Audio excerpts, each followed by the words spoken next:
En la siguiente presentación vamos a ver las comprobaciones de estabilidad que deben realizarse en zapatas aisladas.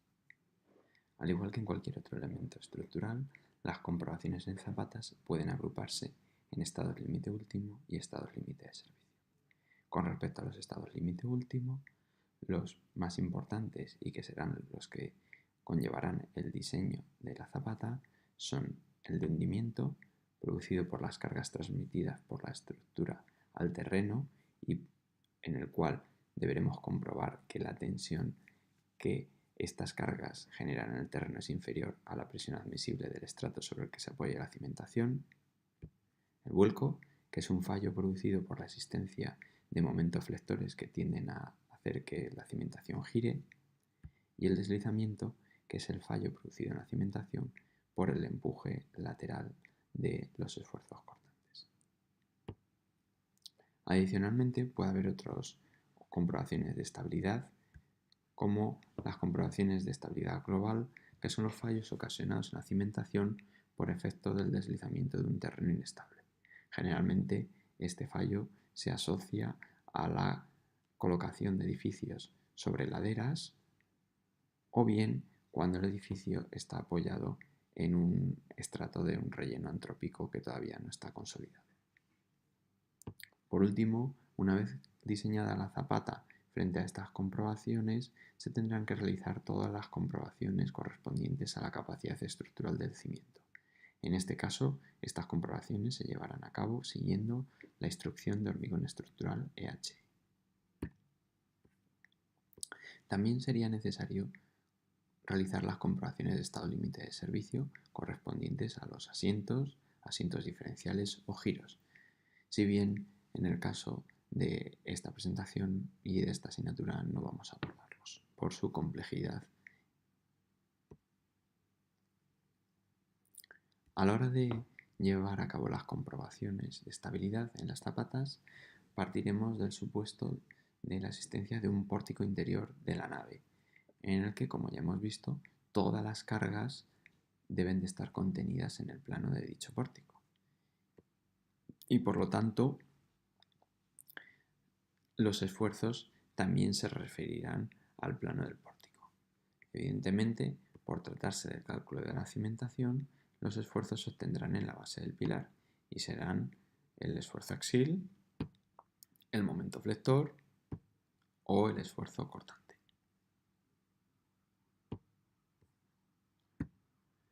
En nuestra nave tridimensional, los esfuerzos los obtenemos en el plano situado en la base del pilar. Sin embargo, como ya hemos expuesto con anterioridad en el bloque de geotecnia, el plano de cimentación es aquel en el cual se van a transmitir realmente las cargas desde la estructura hasta el terreno. Por ello, habrá que transformar la terna de esfuerzos N, M y V obtenidos en la base del pilar en los esfuerzos N1, M1 y V1 situados en el plano de cimentación. Para pasar de unos a otros será necesario realizar algunas transformaciones. En el caso del esfuerzo cortante, este no se ve modificado en ningún momento, por lo tanto el esfuerzo cortante V1 en el plano de cimentación será el mismo que el esfuerzo cortante obtenido en la base del pilar. Con respecto al momento flector, el momento flector en el plano de cimentación M1 será el que se ha obtenido en la base del pilar M y al cual se le sumará o restará el momento secundario que genera el esfuerzo cortante obtenido en la base del pilar V con respecto al plano de cimentación, al verse multiplicado por el canto de la zapata. El hecho de que se sume o se reste dependerá del sentido de giro de este momento secundario respecto al momento obtenido en la base del pilar. Por último, el esfuerzo axil en el plano de cimentación, N1, será el mismo que el obtenido en la base del pilar y añadiéndole el peso de la zapata y el peso del relleno o capas que se coloquen por encima de la cimentación. A continuación vamos a ver cómo se realizan las distintas comprobaciones de estabilidad a través de un ejemplo. Supóngase una zapata que tiene una longitud de 2,5 metros en la dirección del plano del pórtico con una anchura de 2 metros en la dirección transversal y un canto de 70 centímetros, y que se ha prediseñado para soportar unos esfuerzos en la base del pilar de 350 kN en cuanto al esfuerzo axial, 40 kN en cuanto al esfuerzo cortante y 40 kN en cuanto al momento flector. Se trata de una estructura de hormigón armado en el que, tanto para el pilar como para la zapata, se ha empleado un hormigón HA25.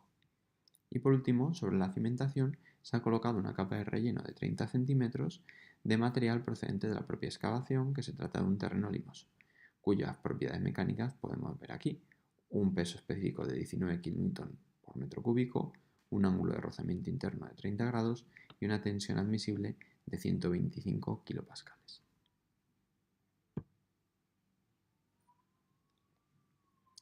En el caso del esfuerzo cortante, en el plano de la cimentación, como ya hemos visto anteriormente, su valor es el mismo que en la base del pilar, 40 kN.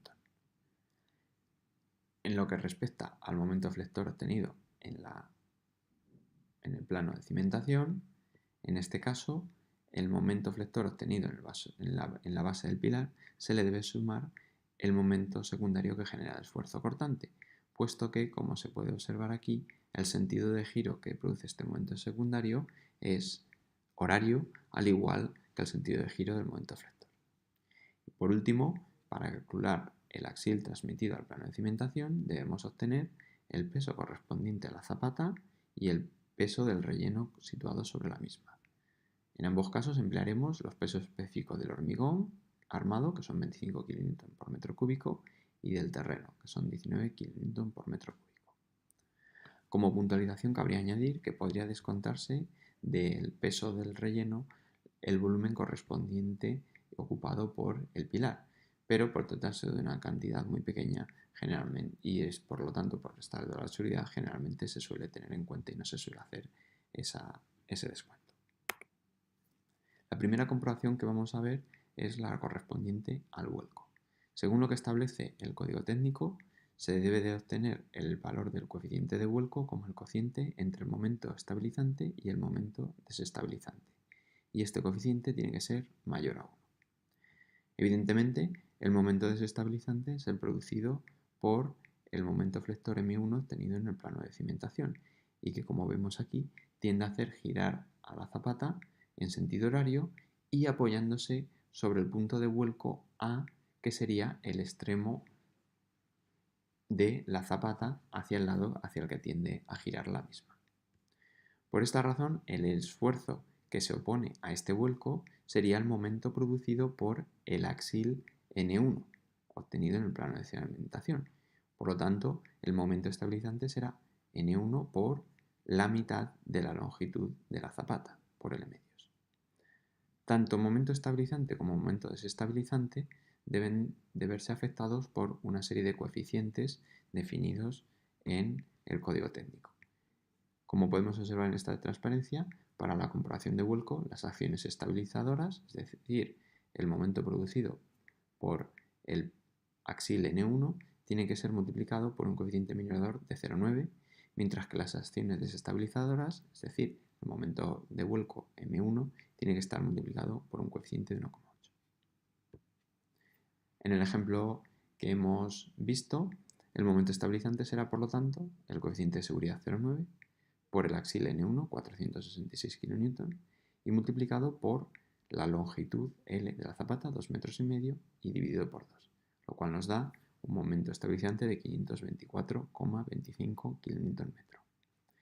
El momento desestabilizante será el coeficiente de seguridad, 1,8, por el momento M1, 68 kN, de manera que el momento desestabilizante total será 122,4 kN. Al dividir uno entre otro, se obtiene un coeficiente de vuelco de 4,28, que es superior a 1 y por lo tanto esta zapata sería estable frente al vuelco. La siguiente comprobación que debe llevarse a cabo es la de deslizamiento. En este caso también se tiene que obtener un coeficiente de deslizamiento como el cociente entre la fuerza estabilizante y la fuerza desestabilizante. Lo único que ocurre es que, al contrario que lo que pasaba para la comprobación de vuelco, ahora el coeficiente de deslizamiento tiene que ser superior a 1,5.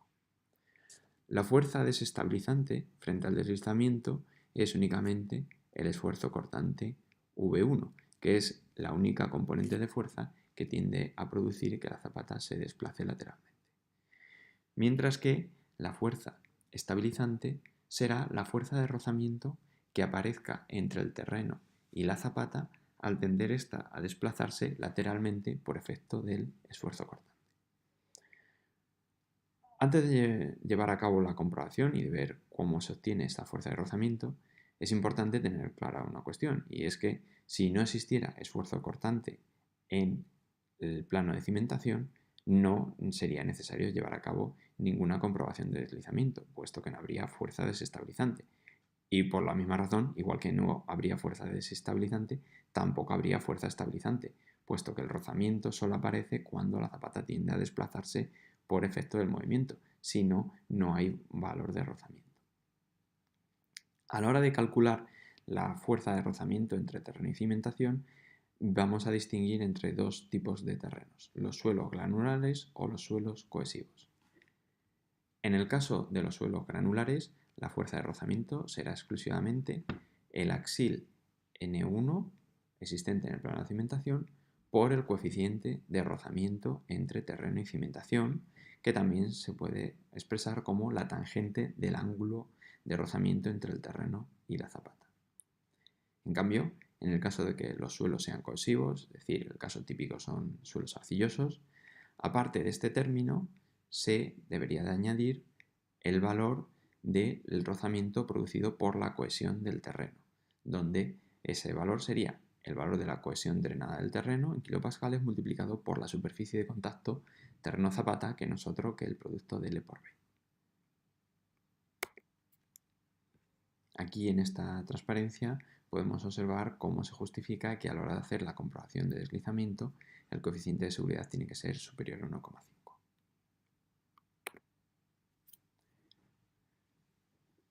A la hora de calcular la fuerza de rozamiento también es importante tener en cuenta la situación de drenaje del terreno. Si se trata de un terreno, de una cimentación que se ha diseñado para que el terreno en contacto con la misma esté drenado, entonces se puede considerar que el valor de la cohesión drenada es igual a 0 kilopascales en cualquier tipo de terreno y que el ángulo de rozamiento terreno-cimiento se estima a través del ángulo de rozamiento interno del terreno, de manera que de manera general se considera que ese ángulo de rozamiento terreno-cimiento es 2/3 del ángulo de rozamiento interno del terreno. En cambio, cuando tengamos un terreno que no esté drenado en contacto con el cimiento, entonces habitualmente se considerará a la hora de calcular la fuerza de rozamiento únicamente la cohesión no drenada del terreno y se adoptará un valor de 0 como ángulo de rozamiento terreno-cimiento. Por lo tanto, generalmente siempre se va a diseñar una cimentación para que el terreno en contacto con la misma esté drenado y que por lo tanto no vaya a haber efecto de agua empujando a la cimentación. En el caso que nos contempla, vamos a suponer que el terreno está drenado, por lo tanto la fuerza de rozamiento estabilizante será N1 por la tangente del ángulo de rozamiento terreno-zapata. Este ángulo se puede determinar mediante un ensayo de corte directo, pero habitualmente lo que se hace es estimarlo a partir del ángulo de rozamiento interno del terreno, como es el caso del ejemplo que nos contempla. Por lo tanto, aquí multiplicaríamos el valor de N1, 466 kN, por la tangente de 2/3 del ángulo de rozamiento interno del terreno, que eran 30 grados. Esto nos da un valor de fuerza estabilizante de 169,6 kN. Como la fuerza desestabilizante era igual al esfuerzo cortante de 40 kN, obtenemos un coeficiente de deslizamiento de 4,24, que es considerablemente superior a 1,5 y por lo tanto esta zapata también sería estable frente al deslizamiento. La última comprobación que vamos a llevar a cabo es la de hundimiento, donde se va a verificar que la tensión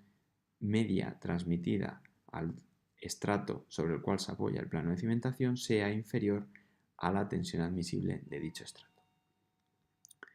En este caso, este valor de tensión media será el valor del esfuerzo axil transmitido al plano de cimentación, N1, partido por lo que se denomina el área equivalente de la cimentación. Este área equivalente de la cimentación es el producto de L asterisco por B asterisco, donde podemos observar con las fórmulas que aparecen en la diapositiva que L asterisco y B asterisco provienen de las dimensiones iniciales de la zapata L y B, a las cuales se le ha descontado 2 veces la excentricidad que haya producido el momento flector en cada plano de la zapata. ML partido por N1 para la excentricidad en la dirección del plano del pórtico y MB partido por N1 en el plano transversal. Esto es una modificación respecto a las comprobaciones que se hacían tradicionalmente, donde lo que se solía comprobar era que la tensión máxima fuera inferior a 1,25 veces la tensión admisible y la tensión media inferior a la tensión admisible. En el ejemplo que estamos viendo, no hay excentricidad en la dirección transversal, puesto que no hay momento flector MB, y sí lo hay en la dirección del pórtico, puesto que el valor del momento flector era 68 kN por metro. Dividido por el esfuerzo axial, 466 kN, nos da una excentricidad de 0,146 metros. Por lo tanto, B asterisco es igual a B, igual a 2 metros, mientras que L asterisco será 2,5 metros menos 2 por 0,146 metros, es decir, una dimensión de 2,28 metros. Si dividimos el valor de N1 entre el asterisco y B asterisco, en este caso obtenemos una tensión equivalente media transmitida al estrato de 105,5 kilopascales, que es por lo tanto inferior a 125 kilopascales, que era la tensión admisible del estrato sobre el cual se apoya la cimentación. Por lo tanto, también se cumpliría la comprobación de hundimiento y por esta razón la zapata predimensionada sería estable en todas las comprobaciones que hemos visto.